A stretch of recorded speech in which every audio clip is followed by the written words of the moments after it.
Solo unas cuantas personas conocían sus paraderos. Nadie, salvo agentes especiales y terroristas capturados, podía entrar en estas instalaciones secretas. Es una red amplia que abarca el Medio Oriente, África del Norte y la Europa Oriental, las cárceles secretas de la CIA. Cuando yo era presidente de Lituania, el director del Servicio de Seguridad Estatal me pidió permiso para la construcción de tales cárceles. Los periodistas develaron la red secreta instalada por el gobierno estadounidense después de haber localizado las cárceles y haber identificado los aviones que transportaban a sospechosos de actividades terroristas. Según los datos oficiales, el avión aterrizó en Varsovia, pero en realidad aterrizó en Szymaní. El escándalo alrededor de las cárceles secretas dividió a Europa y provocó una crisis política en varios países. Una de las opciones que tenemos consiste en esconder nuestras cabezas en la arena con la esperanza de que nadie nos vea. Ah, sí, ellos lo pueden hacer. ¿Cómo funciona el sistema? ¿A quiénes llevaban a aquellas cárceles? ¿Quiénes fueron los socios de la Europa Oriental que ayudaban a la Agencia Estadounidense de Inteligencia? ¿Cómo fue posible guardar en secreto la información sobre las cárceles disimuladas durante tanto tiempo?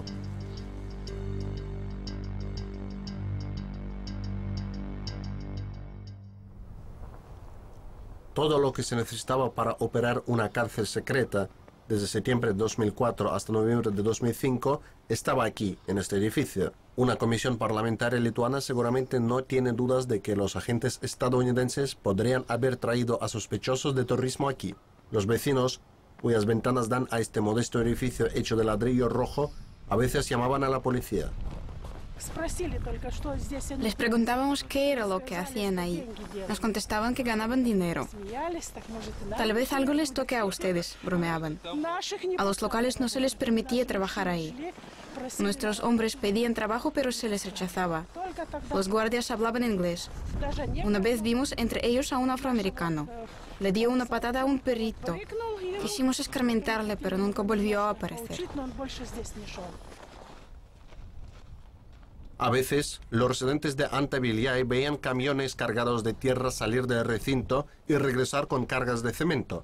Una investigación ha develado que dentro de la estructura estaba construido un segundo perímetro, un edificio dentro de otro edificio. Contenía celdas para presos, cuartos para interrogaciones y habitaciones para los oficiales de la inteligencia. El sistema de seguridad fue muy estricto, pero entre los guardias no había lituanos. Todos queríamos saber qué era lo que estaba pasando allí. Primero pensábamos que estaban produciendo drogas o algo de ese tipo, pero mucho después los periodistas nos dejaron saber qué era en realidad. Los periodistas lituanos fueron primeros en hablar sobre la casa misteriosa cerca de Vilna.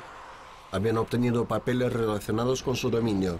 Resultó que el edificio pertenecía a una escuela privada de equitación desde 2004. Luego la vendieron a una empresa llamada Elite, registrada en Panamá y en Washington. La empresa estadounidense tenía la casa en comodato hasta el año 2007, cuando la vendió a los organismos gubernamentales de Lituania. Ahora entremos al tema de las cárceles secretas situadas en otro continente y usadas por agentes de la CIA para interrogar a sospechosos de terrorismo. El escándalo se extendió por todo el mundo cuando una emisión televisiva estadounidense de noticias informó de que Lituania, país que formaba parte de la OTAN desde 2004, había dado en su territorio asilo a un prisionero de la CIA. Vilna se negó bruscamente a confirmar la noticia. No creo que fuera posible. Esta burbuja hinchada no provocará nada bueno para Lituania. Es un vuelo de una fantasía morbosa. A veces la gente viene para decirme cosas absolutamente absurdas. Algunos creen que pequeños seres verdes han llegado a la Tierra desde Marte. ¿Se supone que deberíamos organizar una investigación en este caso también? Con esto vamos a terminar. Antavilyae en Lituania y Stareikeikuti en Polonia se encuentran a 500 kilómetros uno de otro, pero tienen mucho más en común de lo que ustedes pudieran esperar. Este es el pueblo de Stareikeikuti. En la última década, las cárceles secretas de la CIA podían haber estado en el territorio de la base de inteligencia, por allí, más allá del lago. El periodista Mariusz Kowalewski y otros marcaron esta aldea quieta y pequeñita en el noreste de Polonia en el mapa. El reportero del periódico polaco quería saber si había cárceles secretas de la CIA en su país. Una evidencia concluyente que obtuve de los papeles del Servicio de Patrulla Fronteriza demuestra que los servicios civiles, militares y aéreos de Polonia, junto con la patrulla fronteriza, habían falsificado documentos oficiales sobre el itinerario de vuelos de los aviones de la CIA. Según estos, las aeronaves debían aterrizar en Varsovia, pero en realidad aterrizaban en Szymany. Esos dos sitios en el mapa de la Europa Oriental son puntos claves de la red de presos ilegales de la CIA. Según los periodistas polacos, los aviones que llevaban a sospechosos de terrorismo volaban desde Afganistán o Egipto y aterrizaban cerca del aeropuerto de Szymany. Un coche se acercaba a los escalones para llevar a los capturados a la base de entrenamiento de Kekuti del Servicio Polaco de la Inteligencia. ¿Y cómo podía Polonia salir ganando de esa situación? Esa es la pregunta. En todo caso, ¿qué tipo de derecho exclusivo tenía el servicio estadounidense para usar la base de entrenamiento del Servicio de Inteligencia polaco? Cada vez que los periodistas preguntan a la gente de Kekuti si sabían qué sucedía detrás del cercado, contestaban de la misma manera. Pues no sé qué decir. Todo lo que sé es que no sé nada. El gobierno polaco se mostraba firme. Varsovia negaba todas las acusaciones respecto de que hubiera permitido al servicio de inteligencia estadounidense mantener cárceles ilegales en Polonia. Miren, no tengo absolutamente nada que decir, aún a nuestros periodistas, mucho menos a los corresponsales que han llegado desde el extranjero. Por el contrario, en Lituania no se tomaron medidas para extinguir el escándalo. En realidad, muchas fuerzas políticas hacían todo lo posible para mantener el fuego. En el momento que los primeros reportajes acerca del edificio sospechoso en Antaviljai se emitieron en la televisión, se organizó una comisión parlamentaria que hizo constar sus conclusiones en diciembre de 2009. Nuestra legislación prohíbe que develemos los detalles de nuestro trabajo, pero hemos anunciado las conclusiones principales. Había toda una infraestructura, la gente iba y venía. Había oportunidades para el tráfico descontrolado de algo o de alguien. A los líderes políticos no les informaban sobre lo que estaba sucediendo en el territorio de Lituania. El expresidente de Lituania, Rolandas Paksas, cree que un grupo distinguido de líderes podían haber sabido sobre la existencia de las instalaciones secretas en Lituania y de los aviones de apariencia sospechosa que aterrizaban en Vilna. Paksas perdió su puesto presidencial en 2004 después de la impugnación. No tiene dudas de que le forzaron a abandonar el puesto por su oposición inexorable al mantenimiento de cárceles ilegales de la CIA en su país. Cuando yo era presidente, el director del Servicio de Seguridad Estatal me pidió permiso para la construcción de tales cárceles. Naturalmente dije no.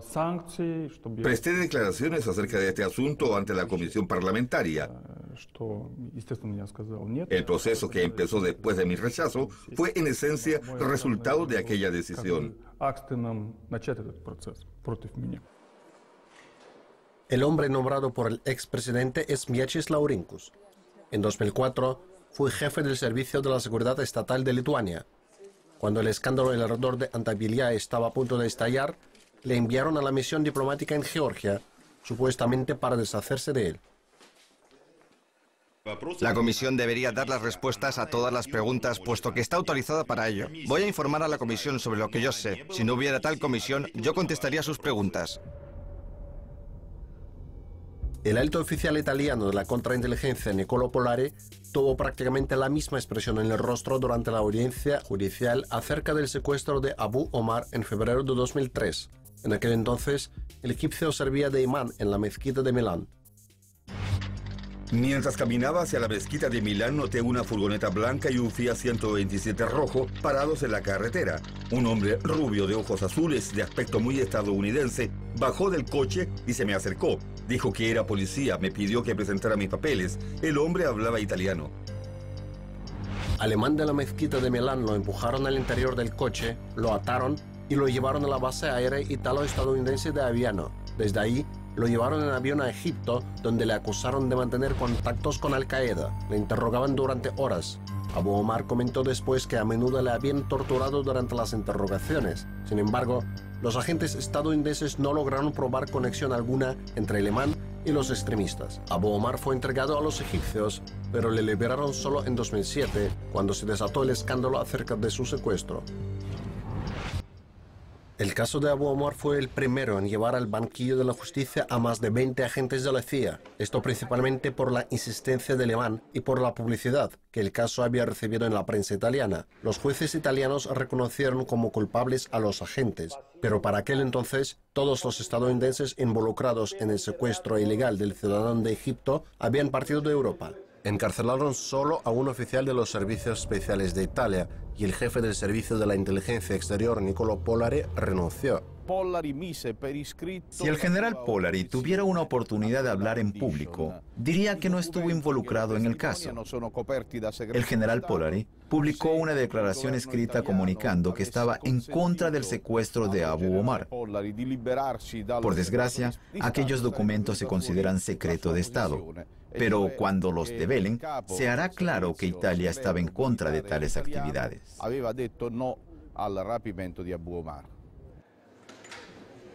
El caso de Abu Omar se hizo público solo por el descuido de los agentes estadounidenses. Dejaron detrás de sí unas cuantas huellas elocuentes durante su secuestro.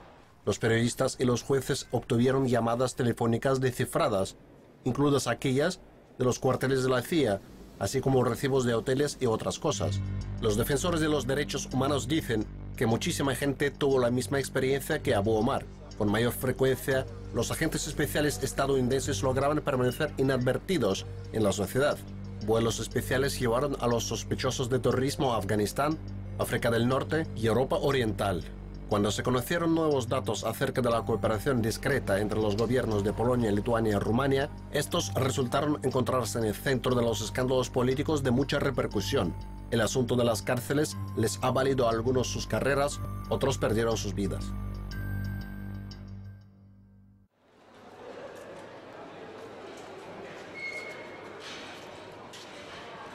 Mariola Przewlowska lleva mucho tiempo tratando de encontrar un trabajo. La exgerente del pequeño aeropuerto de Szymany, que está a 170 kilómetros de la capital polaca, se halló en el centro de un escándalo con mucha publicidad a su alrededor. En una entrevista para la televisión polaca, Mariola dijo que en 2002 y en 2003, aviones alquilados por la CIA aterrizaron en el aeropuerto 6 veces en total. No se tenían a ningún horario fijo. Se parecían a vuelos de pasajeros. El sistema de navegación tenía información sobre ellos. De acuerdo con nuestros deberes, les permitíamos el aterrizaje. Y eso fue lo que hacíamos. Przewlowska tuvo que renunciar justo después de su aparición en la televisión. El gobierno de Polonia simplemente ignoró sus escandalosas declaraciones. La noticia de que los líderes del país ayudaban a los estadounidenses en sus operaciones ilegales provocó mucho menos ruido dentro del país que en el exterior. Si prueban que en Polonia había tales cárceles, yo diría que esto aún será bueno porque todo esto lo hicieron por la cooperación polaco-estadounidense. Sin embargo, la pregunta es, ¿cómo Polonia podrá obtener dividendos de ello? Queda solo adivinar si en realidad existían. Pero yo sería feliz al saber que no había ni una. Sí, he escuchado sobre estas cárceles. Sin embargo, esta es la manera por la que tratan de distraer a los polacos de los asuntos que son verdaderamente importantes. Aunque el gobierno optó por ignorar el problema, varios periodistas polacos lanzaron sus propias investigaciones. Adam Krzykowski es uno de ellos. El reportero y el editor de la cadena informativa TVP han conseguido acceso a los registros de las llegadas de vuelos del aeropuerto de Szymany. No tiene duda de que Polonia fue uno de los participantes en el proyecto de las cárceles secretas de la CIA. Todo se develó por casualidad después de que obtuvimos algunos documentos secretos. Es curioso que no estuvieran registrados en el aeropuerto de Szymany. Según los papeles, los aviones de la CIA habían aterrizado en el territorio de Polonia. Los vuelos tenían un así llamado estatus gubernamental. Eso significa que los líderes del país debían haber sabido de ellos. Adam investigó el asunto con Mariusz Kowalewski, que trabaja en el periódico polaco. Visitaron varias veces Stare Kiekuty. Este es el aeropuerto de Szymany. Aquí está el pueblo de Nowe Kiekuty. Y esto es lo que necesitamos. Stare Kiekuty justo aquí. Mientras que nuestro equipo grababa la entrevista con Kowalewski, Nosotros mismos nos dimos cuenta de que estuvimos en el centro de atención. Los guardias de seguridad que iban en un todoterreno al lado de nosotros grababan meticulosamente todo lo que hacíamos. Señores, sus documentos, por favor. El sistema de seguridad de la zona todavía es muy estricto, aunque se considere que el programa de las cárceles secretas en la Europa Oriental se ha terminado. Mariusz Kowalewski está seguro de que sin las revelaciones hechas por Przewalska, toda la evidencia que apunte a la cooperación clandestina de Polonia con los Estados Unidos se consideraría insuficiente. Los servicios especiales de Estados Unidos usaron métodos muy sagaces para encubrir sus operaciones de traslado de sospechosos de terrorismo. El hecho de que usaban aviones privados quiere decir que no tenían que rendir cuentas a los departamentos oficiales de los países cuando atravesaban su espacio aéreo. Un avión militar necesita de muchos permisos antes de cruzar una frontera, pero un avión civil es otra cosa. Necesitas menos autorización. Los aviones que se usaban, en su mayoría los Gulfstreams ligeros, se alquilaban a empresas que existían solo en papeles. El ejemplo más elocuente es el de la empresa Premier Executive, la que develaron los periodistas estadounidenses. La dirección de correo electrónico fue la única información que la empresa estaba dispuesta a otorgar. La empresa usaba solo 2 aviones que pertenecían a Steven Express, una compañía registrada en Tennessee con un domicilio que no existe. Luego, la compañía la pasaron a Devon Holding & Leasing, una empresa en la que trabajaba solo una persona que era abogado. Uno de los aeropuertos donde aterrizaban aquellos aviones fue donde Mariola Przewalska era gerente. El personal del aeropuerto inspeccionaba los aviones, pero no eran controlados por los agentes aduaneros. Todo esto se realizaba en secreto, en presencia de coches con ventanillas polarizadas, pero no había ninguna manera de saber quién estaba dentro. Vytautas Pociunas, un oficial de la contrainteligencia lituana, investigó el pago de una suma considerable de dinero que el gobierno estadounidense supuestamente realizó a la oposición en Bielorrusia. Vytautas descubrió que el dinero nunca llegó a Minsk. En vez de eso, pasó a los países bálticos. De hecho, lo podían haber usado para financiar las cárceles ilegales. La persona que encabeza la investigación parlamentaria de su muerte afirma que Pociunas descubrió la verdad. Nadie se niega a que ciertos hechos apuntan a que eso podía haber sucedido. La persistencia de la gente le valió su carrera y luego su vida. Pociunas había enviado mensajes a la embajada de Lituania en el país vecino de Bielorrusia, pero ahí también continuó su investigación encontrándose con diplomáticos estadounidenses. Pero a finales del otoño de 2006, encontraron el cuerpo del oficial de contrainteligencia en la ciudad de Brest, en Bielorrusia. Oficialmente, la muerte de Pociunas la registraron como un accidente, como si hubiera caído casualmente de la ventana de su habitación. Pero entonces aparecieron otras explicaciones de su muerte durante un tenso debate en el Parlamento lituano acerca de las cárceles secretas de la CIA. La crisis de Antaviljai se hizo una herramienta conveniente para las luchas internas políticas. Tenemos 2 opciones. Una, esconder nuestras cabezas en la arena, para que nadie pueda vernos. Sí, ellos pueden hacerlo. No podemos decir que si no hemos encontrado ni a un preso encadenado, que no nos molesten más. La otra, valorar objetivamente la situación sin tratar de contar cuántos Muhamedov o Ibragimov había allí. Tenemos que ser francos, abarcando el tema si presentábamos un Estado realmente independiente, donde todos podían hacer lo que querían o no. Es crucial para la presidenta actual Dalia Grybauskaite justificar su país a ojos del resto de Europa. Para esto, necesita hacer un sacrificio político, simbólico. Grybauskaite exige el regreso de la embajada en Georgia de Miačos Laurinkos, el ex jefe del Servicio de la Seguridad Estatal, a quien le culpaban de la construcción de la cárcel en Antaviljai. Es importante para Lituania enfrentar sus errores con actitud abierta. Lo que es aún más importante es hacer conclusiones si un servicio gubernamental puede ser Estado dentro de otro Estado, y si 2 o 3 oficiales de seguridad estatal pueden tomar decisiones relacionadas con el destino del país sin respeto a la ley y abusando de sus poderes. Quiero tener respuestas a estas preguntas. El periodista y científico político de Lituania, Artūras Račas, cree que los Estados Unidos, el país número 1 en la OTAN, desplegó sus cárceles secretas en la Europa Oriental por razones que eran más que solo tácticas. Los miembros nuevos de la Alianza Atlántica demostraron su lealtad a los Estados Unidos, dando lugar a las instalaciones de la CIA en su territorio. Pero el hecho no le ha traído dividendos. Tal cooperación, que no es mutuamente ventajosa, no continuará en el futuro. En el futuro, nadie tendrá la posibilidad de hacer lo que ocurrió. Quiero decir que nadie tendrá bastante facultad para dar órdenes a otros organismos públicos que no obedezcan la ley y para tomar decisiones realmente importantes sin que se enteren el Parlamento y el presidente. Mariola Przewlocka, ex gerente de instalaciones del aeropuerto de Szyman en Polonia, donde aterrizaban los aviones alquilados por la CIA, fue forzada a renunciar después de su entrevista escandalosa en la televisión y sus declaraciones ante el Parlamento Europeo. El reportero Mariusz Kowalewski se hizo famoso como resultado de su investigación. Es una figura bien conocida en su país y sus artículos aparecen en muchas publicaciones europeas. Rolandas Paksas, el expresidente lituano, que se negó a dar permiso para la construcción de una cárcel secreta, ahora encabeza un partido de oposición. Afirma que su prohibición para desplegar las cárceles secretas de la CIA en el territorio de Lituania le valió su mandato, pero también le ayudará en las elecciones parlamentarias que vienen. Vilna es una capital, pero al mismo tiempo es una ciudad compacta. El edificio parlamentario se encuentra en la calle principal. El debate caliente sobre las cárceles secretas no ha cesado hasta hoy. Este edificio cercano contiene archivos estatales, pero hace solo 20 años estas paredes atemorizaban. En aquel entonces era sede de la rama lituana de la KGB. Una cárcel secreta de servicio especial omnipotente existía aquí en el sótano.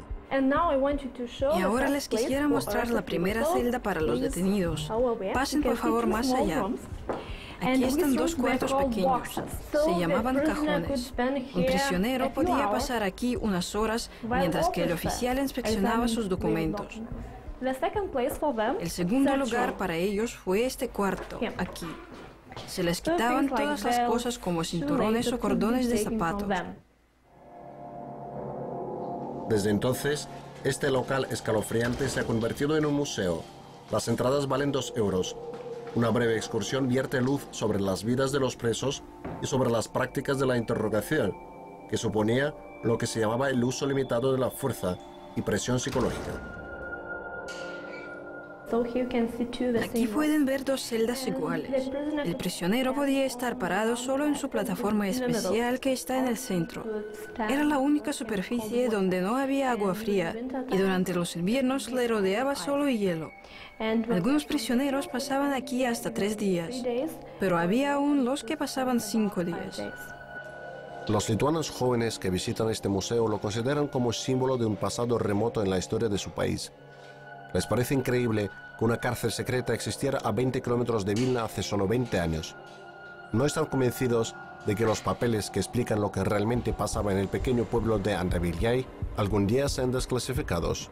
Es más, piensan que la información continuará guardándose en secreto.